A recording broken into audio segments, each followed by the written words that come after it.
नमस्कार, बुलेटिन में आपका स्वागत है। आपके साथ मैं हूं जीनत सिद्दीकी। शुरुआत करते हैं खबरों की। पिथौरागढ़ के मुनस्यारी में शनिवार रात से जारी भारी बारिश ने तबाही मचाई है। गोरी नदी के आसपास बहने वाले बरसाती नालों ने विकराल रूप धारण कर लिया। देर रात से ही स्थानीय प्रशासन और सामाजिक कार्यकर्ताओं ने काम शुरू किया है। खतरे की जद में आ रहे लोगों को दूसरी जगहों पर शिफ्ट करने की कोशिशें तेज कर दी गई है। बारिश की वजह से देर रात एक बच्चा भी लापता हो गया था और काफी मशक्कत के बाद वो मिल पाया।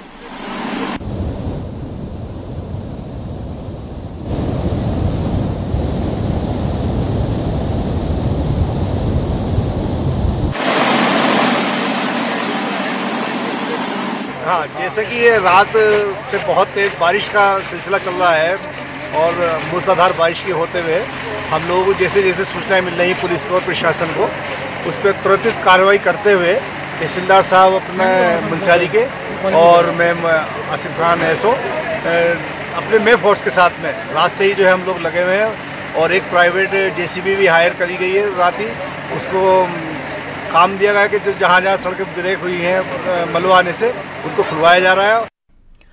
मुनस्यारी में ही भारी बारिश की वजह से एक सड़क का टुकड़ा साफ हो गया, यानी कि टूट गया। यहाँ बारिश के बाद उफनाए नालों से सड़क का हिस्सा ही धंस गया।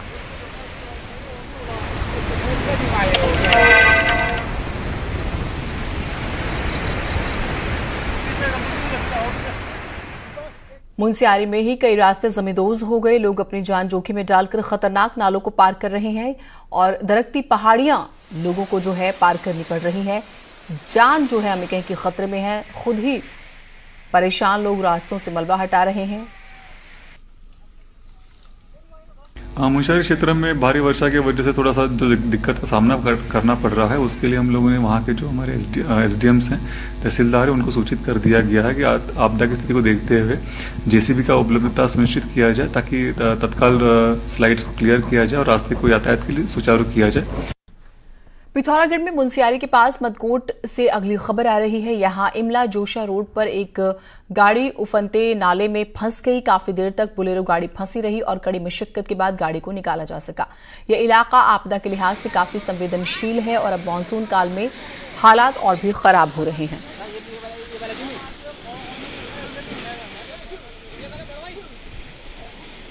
विजयवर्धन उप्रेती हमारे साथ हमारे सहयोगी जुड़े हुए हैं। विजय, पूरी तस्वीर बताइएगा क्योंकि हम जो तस्वीरें देख रहे हैं इसने जिंदगी जोखिम में डाली हुई है। तो अभी की स्थिति क्या है? ये निश्चित तौर पे जीनत बीते 2 दिनों से जो मुनस्यारी तहसील है इसमें भारी बारिश हो रही है, जिस कारण जगह जगह लोगों को दिक्कत आ रही है। बीते रोज भी हमने दिखाया था कि इस तरीके से कई घरों में मलबा घुसा है और लोगों की जिंदगी मुश्किल में पड़ी हुई है। और अब बीती रात भी जो बारिश हुई है उसने भी फिर एक बार तबाही मचाई है। सड़कों को, खेत खलिहानों को, रास्तों को कई तरीके की यहाँ पर दिक्कत पहुंचाई है। जगह जगह लैंडस्लाइड आया है। तो एक तरीके से ये कह सकते कि मुनस्यारी का पूरा जो जनजीवन है बीते 2 दिनों की बारिश से वो खासा प्रभावित हुआ है। एक चीज बताइएगा, प्रशासनिक तैयारियों के बारे में बताइएगा, क्योंकि हम ये देख रहे हैं कई जगहों पे घर बह गए, कई जगहों से खबरें आ रही हैं कि बच्चा भी बह गया। चलिए अच्छी बात है वो मिल गया, लेकिन घर टूट गए हैं लोगों के। उसके अलावा हम खेती बाड़ी सब कुछ बर्बाद हो गई है, रास्ते बंद हो गए हैं। प्रशासन की तैयारियां क्या हैं? देखिए जीनत, प्रशासनिक तैयारियां कितनी ठीक ठाक है वो उसका आकलन ऐसे ही वक्त में होता है और प्रशासनिक तैयारियों की ये पोल खोलने का वक्त भी होता है। अगर सही मायने में देखें तो आपदा प्रबंधन तंत्र जैसा कुछ उत्तराखंड में नजर नहीं आता है और लोगों की दिक्कतें हैं। लोग खुद रास्ते अपने खोल रहे हैं, खुद अपने को सुरक्षित कर रहे हैं, स्थानीय स्तर पर एक दूसरे की लोग मदद कर रहे हैं। लेकिन सरकारी तंत्र का आपको सिरे से नजारत दिखेगा तो कुल मिला के ये कहा जा सकता है कि लोग अपने हाल पर हैं और अपने आप ही अपने को बचाने में लगे। ठीक, बहुत शुक्रिया आपका तमाम जानकारियों के लिए। चंपावत में भी बारिश का कहर दिखने लगा है। बेलखेत के पास लिंक मार्ग में एक कार की नदी में के बीच में बहकर आने का वीडियो भी वायरल हो रहा है। हालांकि कार में कोई सवार नहीं था। हालांकि ये अच्छी बात रही है क्योंकि कार सवार वक्त रहते उतर जाता। कार जो है बहती हुई देखिए कितनी दूर तक आ गई।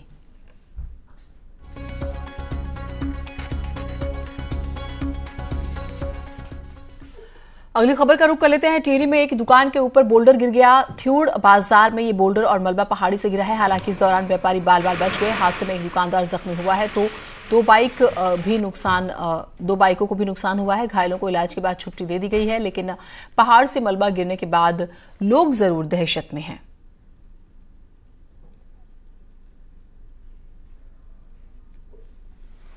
टिहरी जिले में देवप्रयाग के पास तोता घाटी में बद्रीनाथ राष्ट्रीय राजमार्ग का कुछ हिस्सा पूरी तरह से नदी में समा गया। हाईवे पर आवाजाही पूरी तरह से बंद हो गई। हाईवे चौड़ीकरण के लिए काटी जा रही पहाड़ी के बड़े हिस्से के अचानक भरभराकर गिरने से हाईवे का एक पूरा हिस्सा ही अलकनंदा नदी में समा गया। फिलहाल ट्रैफिक भद्रकाली, नरेंद्रनगर, चंबा, टिहरी, मलेथा मार्ग पर डाइवर्ट रहेगा।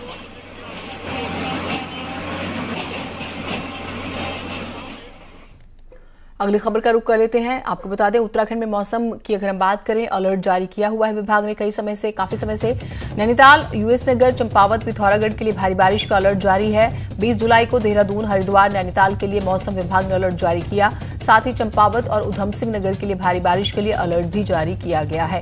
बड़ी खबर, क्योंकि तस्वीरें आप देख रहे हैं अभी से और अलर्ट जारी किया गया, यानी कि दिक्कतें और होने वाली हैं।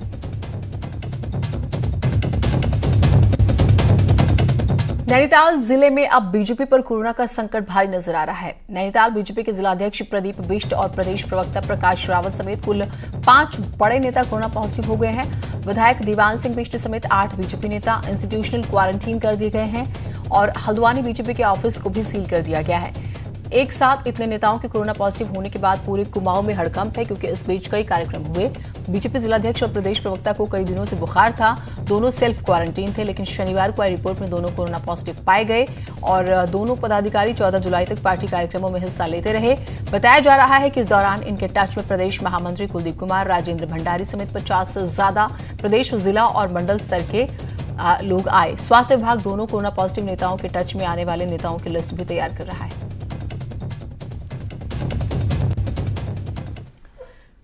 वहीं रामनगर के बीजेपी के 3 पदाधिकारी कोरोना पॉजिटिव पाए गए हैं। तीनों को कोविड केयर सेंटर भेज दिया गया है। ये तीनों ही पदाधिकारी बीजेपी के नैनीताल जिलाध्यक्ष की बैठक में शामिल हुए थे और बीजेपी जिलाध्यक्ष की रिपोर्ट भी पॉजिटिव आई।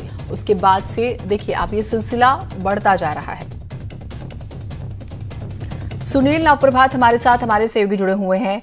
सुनील, जो नियम, कायदे, कानून आम लोगों के लिए थे कि आपको भीड़ में नहीं जाना है, सबसे बड़ी बात तो यही है ना कि आपको भीड़ में नहीं जाना किसी भी सूरत में। आप पार्टी के प्रोग्राम कर रहे हैं, लोगों की गैदरिंग कर रहे हैं, तो ये तो होना था। क्या इसे ऐसे कहा जाए?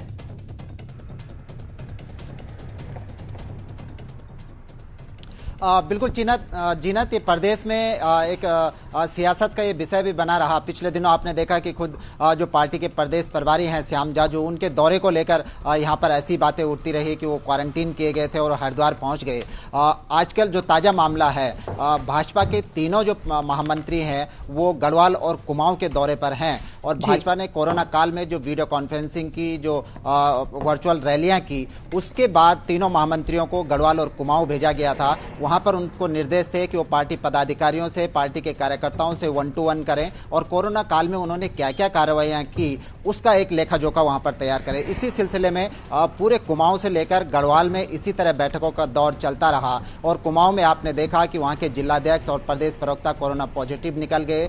उनके संपर्क में रामनगर के 3 और मंडल स्तर के पदाधिकारी आए, वो पॉजिटिव निकल गए। जो हमारे पास जानकारी है कि रामनगर में जो पदाधिकारी कोरोना पॉजिटिव निकले, जिलाध्यक्ष प्रदीप बिष्ट उनके घर खाना खाने गए थे, तो जो मंडल पदाधिकारी जो पॉजिटिव निकला है उनकी पत्नी भी कोरोना पॉजिटिव निकल गई है। 50 से अधिक भाजपा के जो कार्यकर्ता हैं और उनके जो परिजन हैं जो कॉन्टैक्ट ट्रेसिंग में आए, उनको क्वारंटीन कर दिया गया है। पार्टी के जो प्रदेश महामंत्री कुलदीप कुमार और राजेंद्र भंडारी जो कुमाऊं के दौरे पर थे, जो इस दौरान कार्यकर्ताओं से 1-to-1 कर रहे थे, वो भी इनके संपर्क में आए। हालांकि कुलदीप कुमार से हमारे अभी बातचीत हुई तो उन्होंने कहा कि मैं 10 जुलाई के आसपास प्रदीप बिष्ट के संपर्क में आया था और तब प्रदीप बिष्ट में इस तरह के कोई सिम्टम नहीं थे। उनको 14 और 15 जुलाई के आसपास सिम्टम उनमें दिखाई देने लगे। लेकिन इसी तरह से राजेंद्र भंडारी प्रभारी मंत्री जो उधम सिंह नगर के हैं, मदन कौशिक के संपर्क में आए। तो जीनत, इस तरह से एक लंबी चेन बनती जा रही है और बड़ी संख्या में इसका खतरा लगातार गहराता जा रहा है। बिल्कुल, कुल मिलाकर नियम, कायदे, कानून सिर्फ लोगों के लिए नहीं, नेताओं के लिए भी उसी सूरत में होते हैं। लेकिन हम देख रहे हैं कि सब कुछ ताक पर रखकर ये प्रोग्राम कर रहे हैं और वो किसी भी पार्टी के नेता हों, और इसी वजह से हम देख रहे हैं कि बड़े से बड़े नेता इसका शिकार हो रहे हैं। बहुत शुक्रिया आप हमारे साथ जुड़े। तो कोरोना के मामले लगातार बढ़ते जा रहे हैं। शनिवार को कोरोना के 174 नए केस आए हैं, जिसमें एक्टिव केस 1108 हैं। शनिवार को देहरादून में 50, हरिद्वार में 27, नैनीताल में 36, उधम सिंह नगर में कोरोना के 45 नए केस, अल्मोड़ा में 7, टिहरी और उत्तरकाशी में 3 मामले सामने आए हैं। तो देखिए, मामले लगातार बढ़ते जा रहे हैं और अब तो राजनीति अगर हम का जिक्र कर रहे हैं, नेताओं की अगर हम बात करें, उनके घरों तक कोरोना दस्तक दे चुका है। पहले तो मंत्री भी चपेट में आए थे, लेकिन लापरवाही नहीं रुकी। आंकड़े लगातार बढ़ रहे हैं। मुख्यमंत्री त्रिवेंद्र सिंह रावत ने बताया है कि उधम सिंह नगर में एक महिला ने 49 लोगों को कोरोना संक्रमित किया।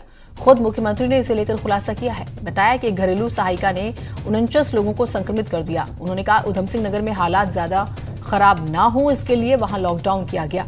सीएम ने यह भी बताया कि अभी वहां हालत ठीक है। और देहरादून में सेना के 110 जवान कोरोना संक्रमित हुए हैं, जिसमें 100 केस पिछले 3 से 4 दिनों में आए। यानी कि 3 से 4 दिनों में देखिए कितना बड़ा आंकड़ा आ जाता है।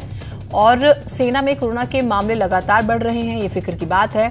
घरेलू सहायिका का जैसे अगर हम जिक्र करें, रखने वाले लोगों को भी बहुत ज्यादा सतर्क रहने की जरूरत है। होम हेल्प का यहाँ पर जिक्र कर रहे हैं, जो लोग मेड्स रखते हैं स्पेशली, और एक मेड ने 49, क्योंकि वो अलग अलग घरों में जाती रही होगी, और 49 लोगों को कोरोना संक्रमित किया।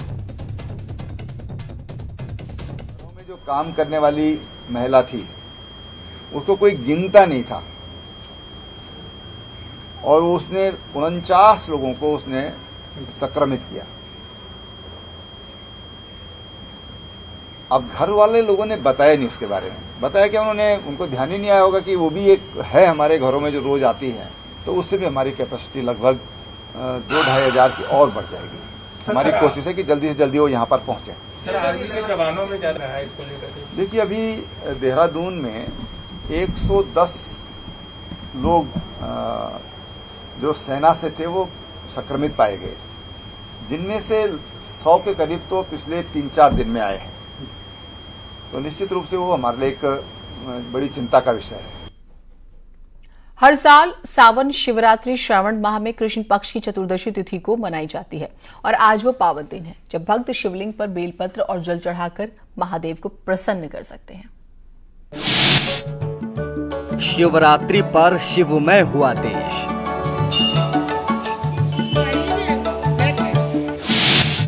देश भर में भोले शंकर का अभिषेक।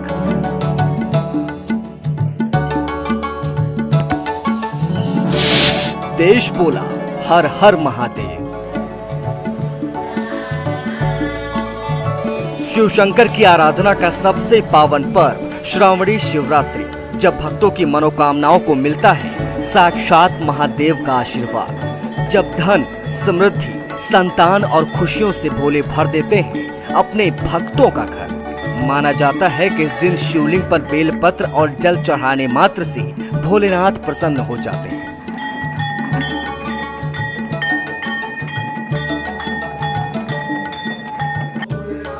सावन महीने की शिवरात्रि का विशेष महत्व है। सावन शिवरात्रि पर भगवान शिव का जलाभिषेक किया जाता है। आम दिनों के मुकाबले सावन महीने की शिवरात्रि पर जल चढ़ाने से भगवान शिव ज्यादा प्रसन्न होते हैं। बात अगर महाशिवरात्रि पर पूजा के समय की करें, तो पूजा का पहला समय प्रातः 5:40 से सुबह 8:25 तक। पूजा का दूसरा समय शाम 7:28 से 9:30 तक। वहीं रात्रि में पूजन का विशेष समय 9:30 से 11:33 तक होता है।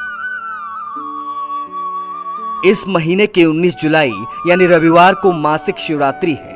इस दिन आद्रा नक्षत्र भी पड़ रहा है। सावन की शिवरात्रि में विशेष पूजा अर्चना कर शिव जी को आसानी से प्रसन्न किया जा सकता है।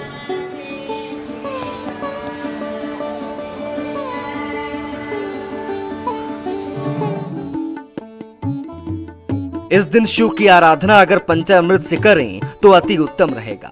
शिव की ही ऐसी पूजा है जिसमें केवल पत्र, पुष्प, फल और जल का अर्पण करके पूर्ण फल प्राप्त किया जा सकता है। आपके पास जो भी सामग्री हो उसी को लेकर श्रद्धा और विश्वास के साथ भगवान शिव की पूजा करें और भगवान शिव आपकी सभी मनोकामनाएं पूर्ण करेंगे। Video report news 18।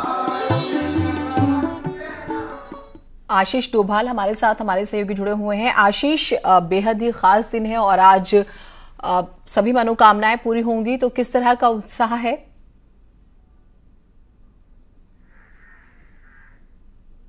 आपको बताना चाहूंगा कि लॉकडाउन के चलते यहाँ 2 दिन का लॉकडाउन है, उसके चलते और दूसरा कांवड़ यात्रा के को रोक दिया गया था।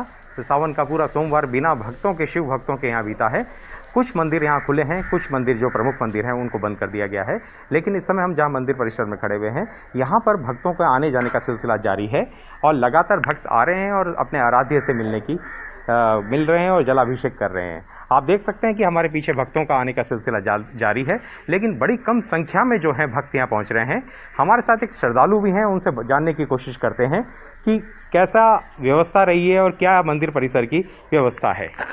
सर 6 जुलाई से स्थानीय प्रशासन द्वारा हमें सोशल डिस्टेंसिंग के अंतर्गत परमिशन दी गई थी और उसी को हम मानते हुए जो है मंदिर दर्शनों के लिए खोला गया है और जलधारा द्वारा ऊपर से ही जल चढ़ाया जा रहा है और सोशल डिस्टेंसिंग का ध्यान रखा जा रहा है ताकि मंदिर में श्रद्धालुओं को कोई दिक्कत ना हो और एक एक करके भगत को अंदर भेजा जा रहा है और सामाजिक दूरी का विशेष ध्यान रखा जा रहा है ताकि लोग शिव मंदिर में जल भी चढ़ा सकें और दर्शन को भी लाभ ले सकें, क्योंकि कांवड़ यात्रा रोक दी गई थी।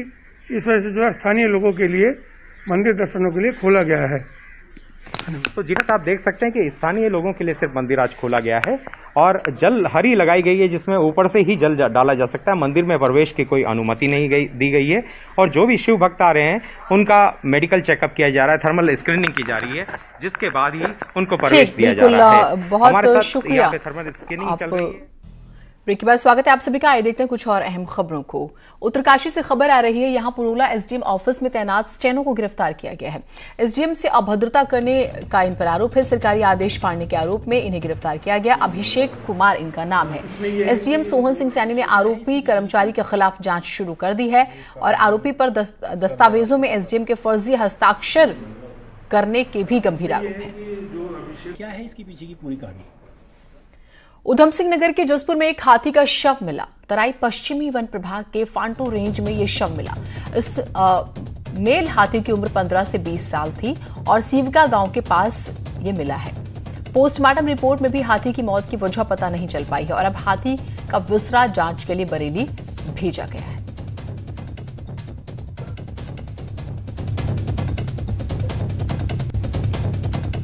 काशीपुर में कुछ लोगों ने कंटेनमेंट जोन में घुसकर पिता पुत्र के साथ गाली गलौज करते हुए उन पर लाठी डंडों से हमला कर दिया। हमले के दौरान पुलिस तमाशबीन बनकर मारपीट होती देखती रही। पीड़ित ने पुलिस को तहरीर सौंप कार्रवाई की मांग की है। पुलिस ने तहरीर के आधार पर 4 लोगों के खिलाफ विभिन्न धाराओं में मामला दर्ज किया है। आरोपी का कहना है कि पहले भी उनके साथ गलत हुआ, शिकायत की गई, पुलिस ने ध्यान नहीं दिया। उस संबंध में भी हमारे द्वारा जो है 4 लोगों के खिलाफ नामजद मुकदमा लिखा गया है और आईपीसी से सुसंगत धाराओं और महामारी अधिनियम और डीएम एक्ट के तहत जो है मुकदमा पंजीकृत किया गया है। चमोली के कर्णप्रयाग में सीवर लाइन निर्माण का काम कर रही कार्यदायी संस्था की मनमानी लगातार बढ़ती जा रही है और अब तो ऐतिहासिक मंदिरों से जुड़ी जगहों पर भी सीवर निर्माण के नाम पर नुकसान पहुंचाया जा रहा है। आरोप है कि यहां ऐतिहासिक उमा देवी के मंदिर के मुख्य गेट को तोड़ दिया गया। गेट के ठीक बीच में सीवर टैंक बनाया जा रहा है, जिससे स्थानीय लोगों में निर्माणदायी संस्था के खिलाफ भारी गुस्सा है। लेकिन दुर्भाग्य कि ये निर्माणदायी संस्था है, इनको किसी चीज का ज्ञान नहीं। देखिए, जिस तरीके से निर्माण एजेंसी द्वारा मां उमा देवी के मंदिर के मुख्य गेट के अंदर से सीवर लाइन का निर्माण किया जा रहा है, तो कतई भी बर्दाश्त करने लायक नहीं है। चमोली के कर्णप्रयाग में आज से 7 साल पहले ट्रॉमा सेंटर बनकर तैयार तो हो गया, मगर आज तक ये अपने नाम पर खरा नहीं उतर पाया। बिल्डिंग निर्माण के दौरान बने जिन कमरों में ताले लटके थे, वो आज जंग खा रहे हैं, मगर इसकी सुध लेने वाला कोई नहीं है। करोड़ों की लागत से बना ये सेंटर अब जंग खा रहा है। ट्रॉमा सेंटर की जो शर्तें होती हैं, ट्रॉमा सेंटर का जो स्ट्रक्चर होता है, उसको यहाँ पर स्वीकृत किया जाए और ये लोगों के काम आ सके।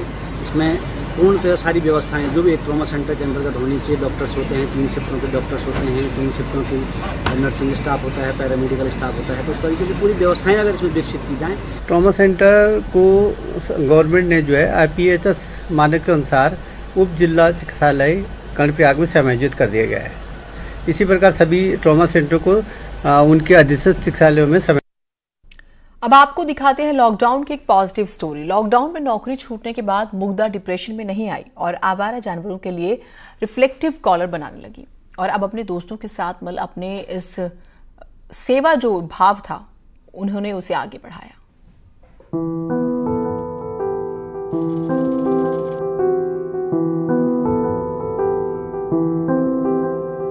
गाड़ियों की तेज रफ्तार में अक्सर सड़कों पर रहने वाले आवारा जानवर इसकी चपेट में आ जाते हैं, जिसमें उनकी जान भी चली जाती है। लॉकडाउन के चलते जब मुग्धा की नौकरी चली गई तो मुग्धा ने अपने दोस्तों के साथ मिलकर गाय और कुत्तों के लिए रात में चमकने वाले रिफ्लेक्टिव कॉलर बनाने शुरू कर दिए, जो डॉग्स और गाय को पहनाए जा सके, जिससे रात के समय दूर से ही आवारा जानवरों की पहचान हो जाए। मेरी मतलब जैसे जॉब कोविड की वजह से मेरी जॉब चली गई थी और मैं शुरू से स्ट्रे एनिमल्स के लिए करती थी, तो रिफ्लेक्टिव कॉलर्स का मुझे आइडिया, मतलब रोड एक्सीडेंट्स बहुत होते थे तो मैंने कहा रिफ्लेक्टिव कॉलर्स होने चाहिए अबैंडन्ड काउज, म्यूज़ और डॉग्स के लिए। फिर मैंने नायलॉन स्ट्रैप खरीदे, बकल्स खरीदे, लॉक वगैरह, एज बकल ख़रीदा और फिर मैंने उनके ऊपर टेप चिपका के उसको अच्छे से स्टिच करा ताकि वो बिल्कुल ना उखड़े। पहले मैंने अपने यहीं के डॉग्स के जो स्ट्रे डॉग्स हैं उनको पहना के देखा तो बहुत अच्छा रिस्पांस आया। मुग्धा के इस काम में उसके कई दोस्त भी उसके साथ आ गए और अब वो भी रिफ्लेक्टिव कॉलर बनाने में उसकी मदद कर रहे हैं। कोई सिलाई का काम कर रहा है तो कोई बकल लगा रहा है और अब तो कई लोग सोशल मीडिया के माध्यम से जुड़ने लगे हैं। पहले से ही एनिमल लवर रही है तो इसने जब मुझे आइडिया बताया तो मैंने कोशिश की मैं इसकी जिस तरह से भी हेल्प कर सकती हूँ, जैसे भी कर सकती हूँ, आई विल डू। एंड अभी मैं इसकी स्टिचिंग में। यहीं पे मेरे को एक इंजर्ड डॉग मिला था, so through a friend I came to know कि मुग्धा काफ़ी ज़्यादा एनिमल्स की हेल्प करती है, उनको रेस्क्यू करना।